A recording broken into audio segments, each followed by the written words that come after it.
Go, go, go. Green, And green, time green. to go from Indianapolis. 3 wide for second. Lundqvist has the jump. Now it's 4 wide and a pair of rows.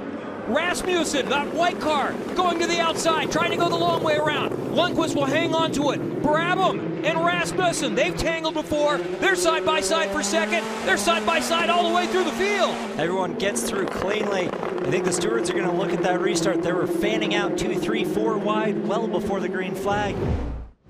As he pops the outside, Stingray Rob on Jacob Abel. And he outbreaks him a little bit. Does he get it done? Oh, he takes off the wing on Jacob Abel's car. He's going to have to pit for that. That's not going to be any good for him.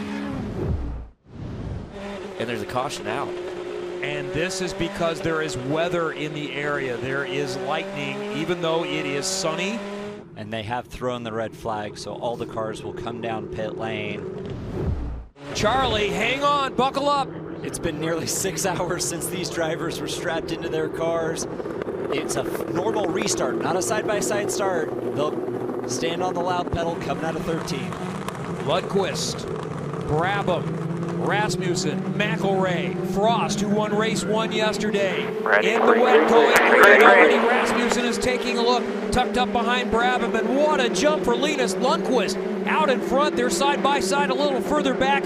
Look at the spray. IndyCar drivers told me visibility was incredibly difficult.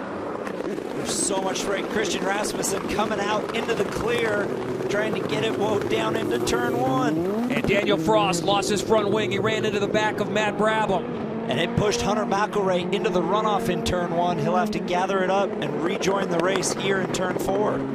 He lost a spot or so. He's in 4th. Benjamin Peterson in that orange car on board, the Cooper tire on board, getting a spot on Ernie Francis Jr., and Brabham is off. Restarted in 2nd, now he's at the back of the line. Side by side a little further back, people starting to maybe tiptoe a little bit more here as they find how slippery these Cooper wets are on this wet road course. McElray is going to battle heading into turn 7, and then further back Francis goes around, and that's going to impact 2 chasing him. That's Rowe, that's Abel. Abel is going to keep his foot on the gas. I'm not sure if James Rowe Jr. is going to be able to get it going again. Peterson coming to the inside of Frost.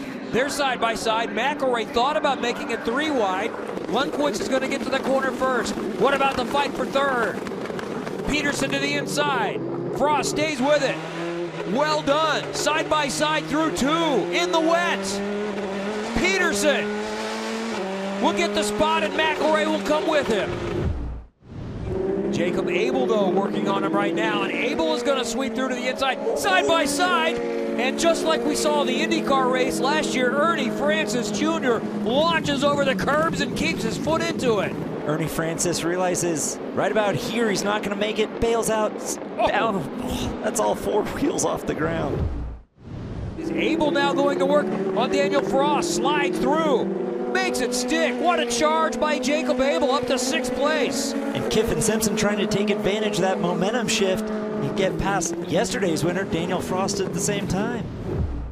Meanwhile, Linus Lundqvist, who took over the championship lead with his win in drying conditions at Barber a couple of weeks ago, despite some adversity yesterday, made his way back up to score points, and he's going to extend that championship lead. Linus Lundqvist, for the 2nd year in a row, has won the road course at the Indianapolis Motor Speedway. Were you able to draw on your notebook from the success that you had from Barber? Yes, I learned a little bit from Barber.